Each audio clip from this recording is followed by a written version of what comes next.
Good morning, good evening, and good afternoon. I've got Maxie here. He's really squirmy. He wants his food. He's like, what's this all about? I'm not in to this human. Just give me my food. How are you all today? That's what animals are all about. I hope you are well. So I had a bit of a strange one today, sitting here trying to work out what I was going to say today about pets and animals and how they help us with positive mindset. And unfortunately, the first thing that comes to mind is they're not crappy humans. They don't do passive aggressive. They don't troll people. They don't do all of the horrible stuff that us humans do. They're actually far, far better than we are. Far, far better than we are in a lot of ways. They don't do rampant hatred on principle. They won't cause you to wake up to hate messages in the morning. When you wake up in the morning, they're happy to see you. Yes, they want food, but they're happy to see you. It's mutually beneficial. One of the best ways I heard it put with dogs is to err is human, to forgive is canine. And our animals are so much better than we are. Good morning, John. Good morning, Al. Really, really good to see you. I hope you've had a good day and that you're dry. I know there's major floods going up around where you are at the moment. So I hope at the very least they have stayed away from you. We copped it last night. I got up this morning. And that's partly why I'm a bit, oh my gosh, today. Because I woke up this morning and I've had a flood overnight in my kitchen. And I haven't had enough time to deal with it. So that'll be my thing that I do after the stream. Will be go and deal with the chaos that last night left me. But that is okay. That is the modern world. So how have you been? Let me quickly mod you up too. Sorry, I've been slowly modding everyone back up. This is going to get a little... There we go. And I don't know if you're the same, John. See, look, it started on itself again. I'm still adjusting to daylight savings. It takes me a little while to get my head around it when it happens.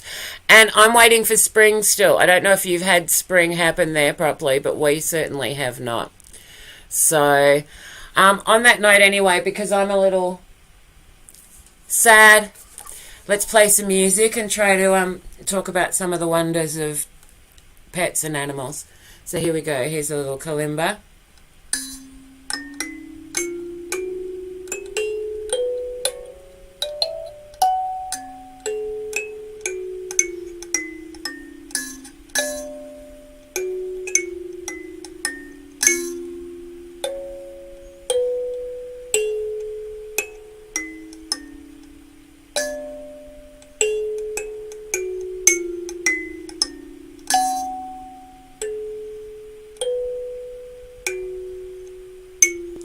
I can see clearly now, the rain has come. It hasn't stopped, it feels, for 3 months. We've got floods going everywhere. It's gonna be a wet, wet day in Australia.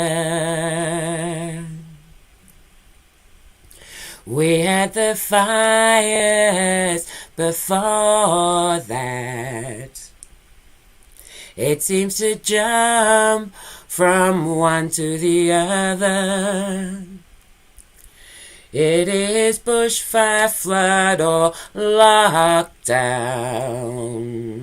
It's been a bad few years on planet Earth. It's been a bad, bad few years on planet Earth. So hopefully you're getting it today and tomorrow. And you haven't had spring yet either. It's weird. So we have this thing in Australia that happens. We hibernate every winter. And then at the start of every spring, this little alarm goes off in everyone's head at the same time. And we go, it's spring, and we all get back to life. and it hasn't happened yet. And we're all kind of going, are we still in winter? Has it happened? Can we get out yet? When does life start again? We've had one warm day here, but we haven't had anything other than that so far. It's been pretty cold and horrible. So hopefully it comes soon. And the problem is we've had such a cold winter, and then we'll go into probably a hot extreme summer on top of it as well. So we got a little bit of time before we jump from the because they say jump from the fryer to the fry pan, from the flood to the fry pan. So on that note, do you have pets as well? I've always had a lot of animals. I found pets are always a wonderful thing to have around. They not only reduce our stress, but every time we pat an animal, we both get oxytocin, which is one of the positive hormones. So it's the positive hormone that's used to bond people. And that's one of the reasons I love pets and animals. It's such a symbiotic, mutually beneficial thing. We love them, we care for them, we look after them. We let them walk all over us. But they give us such a huge amount in return. And I find with all of the different animals I've had in time, the amount of work I've ever had to do to look after them is far less than the payoff I get from them being their wonderful little creatures. So I also grew up, we had a farm, so we'd spend a lot of the weekends on the farm and the weeks in the city. And I love watching cows. I have a real passion for cows. Cows and horses and things like that. There are certain animals that have those big eyes you get lost in. Cows have them, horses have them, goats have them, guinea pigs have them. There's a few of them that have that, and they're some of my weaknesses. So one of the other things we're going to do today on the animals is I have a series of Pig the Pug books here, which I bought for Pug, which I'm going to send over to him, and we're going to sing one of these out too. So yeah, and I think that it's because we're literally a month into spring now and it hasn't happened yet. And I think we're the same. I'm kind of waiting for winter to finish, because with everything, we do the bulk of what happens here in Australia happens spring, summer, everything happens. And then autumn we kind of, cruise back, and then winter everyone hibernates again. And so we're still very much trying to come out of the hibernation. Hello, Mighty Whitey. Welcome. How are you? Here, let me quickly mod you up as well. I do apologize. I'm a little off today. This is going to start again. See, it starts again on its own. I've also got a computer that's dying at the moment. So we're doing the best we can until I get this fixed. So there we go. Good morning. So let me know if you have any pets yourself and if they make your lives better. And I think we might have a little bit of music and see if we can cheer ourselves up. So here we go.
There we go. Hello, hello, hello. So it's kind of nice. We've got 2 people from America and 2 people from Australia here at the moment. So we've got this nice balance. So how are you all? Are the donuts plentiful? Has life been good? It's been a bit strange here. I do, on the animal side of things, have some animal themed noises here. But I'm not sure if I'm really feeling it today, so here we go.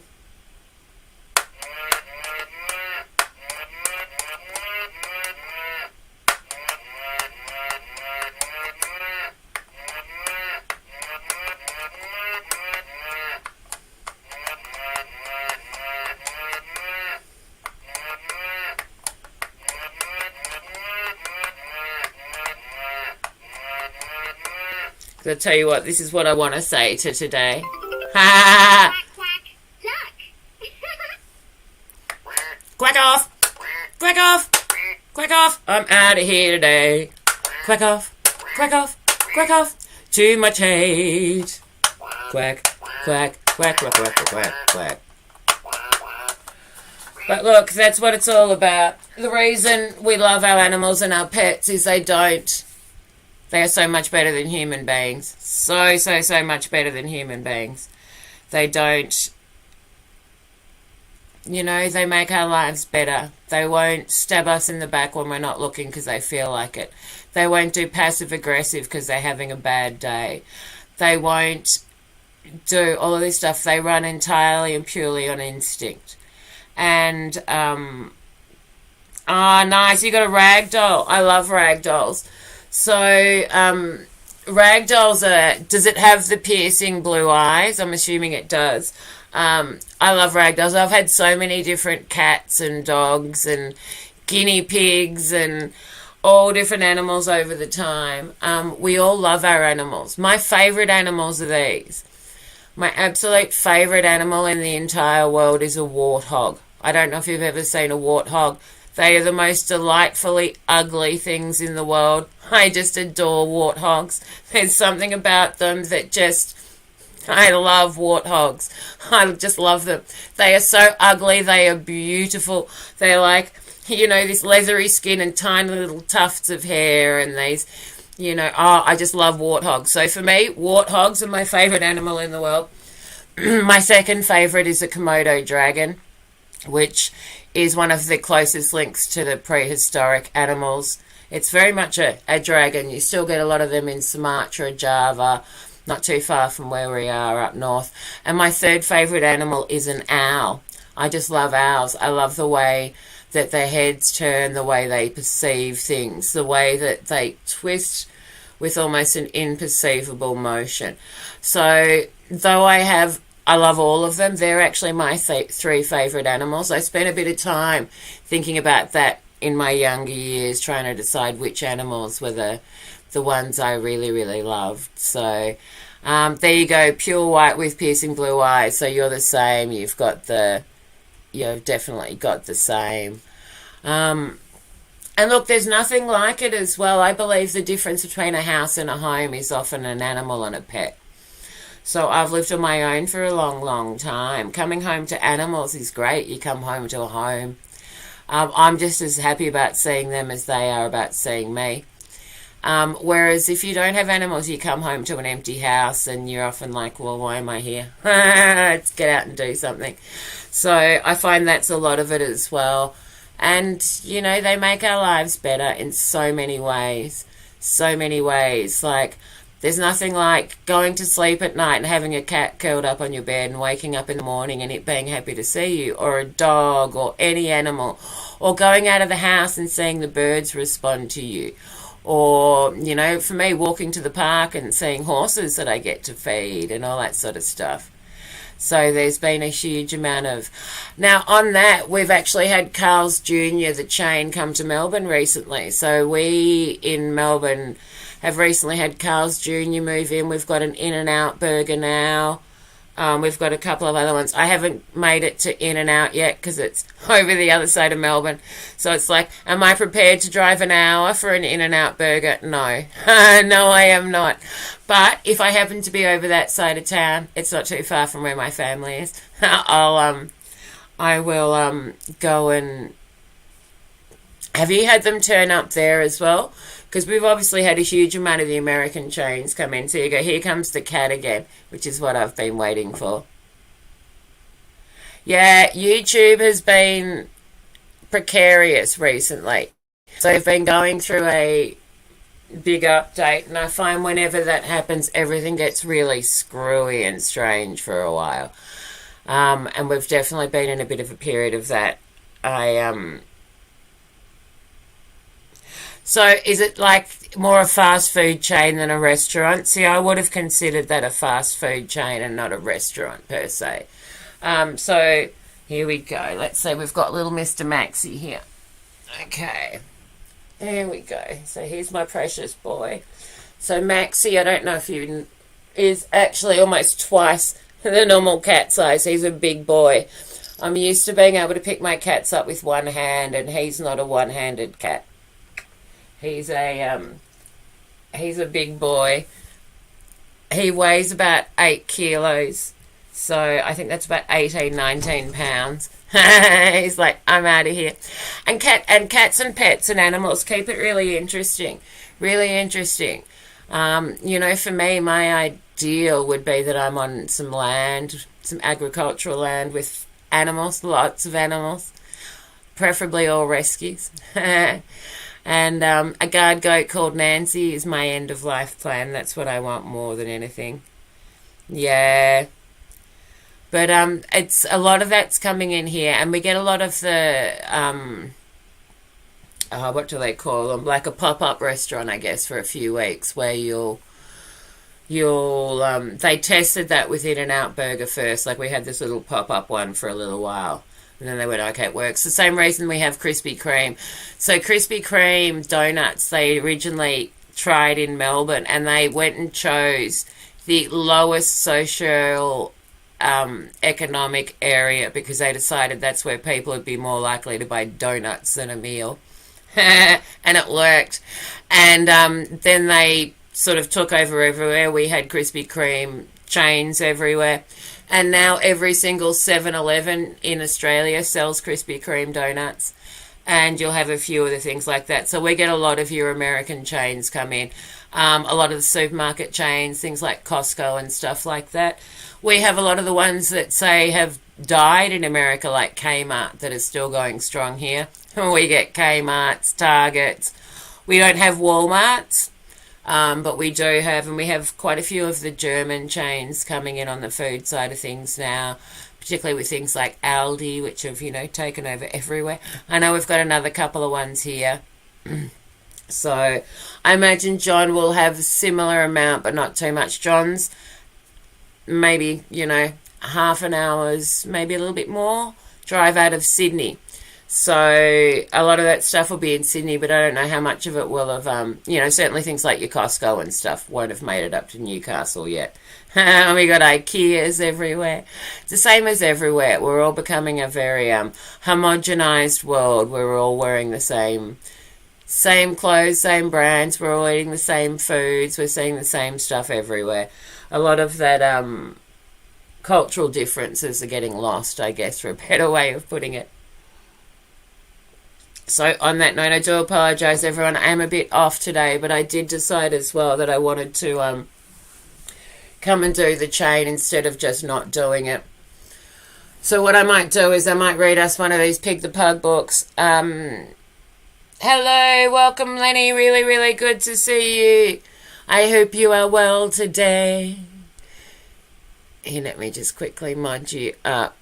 So this is a series of Australian books. Let me just take my filter off for so you can see what I am doing. So Pig the Pug. Okay, sorry, I'm having a computer moment. And this is, look, today, I nearly cancelled, and I'm like, I'm just going to come and do it because I want to be here in the same time slot every day. And life isn't always sunshine and lollipops. So sometimes we need to just take the moments. I personally have had enough of waking up every morning, looking on YouTube and seeing such rampant, undeserved hatred. I am sick of the trolling. I am sick to frickin' death of it. I am sick of it. I am sick of it. I am sick of it. And I know a lot of us all know what it's all, unfortunately, all of us think it's all just part of it and we have to put up with it, but it affects people's lives, and none of it's ever deserved. And so it gets a bit tiring sometimes. So there we go. Lenny, really, really nice to see you. So here we go. We have Pig the Pug, Little Library by Alan Blabby. I'm going to pick one at random, and I'm going to do my best to... Okay, so here we go. We have picked a book. So let me just grab an instrument or something like that that I can play with.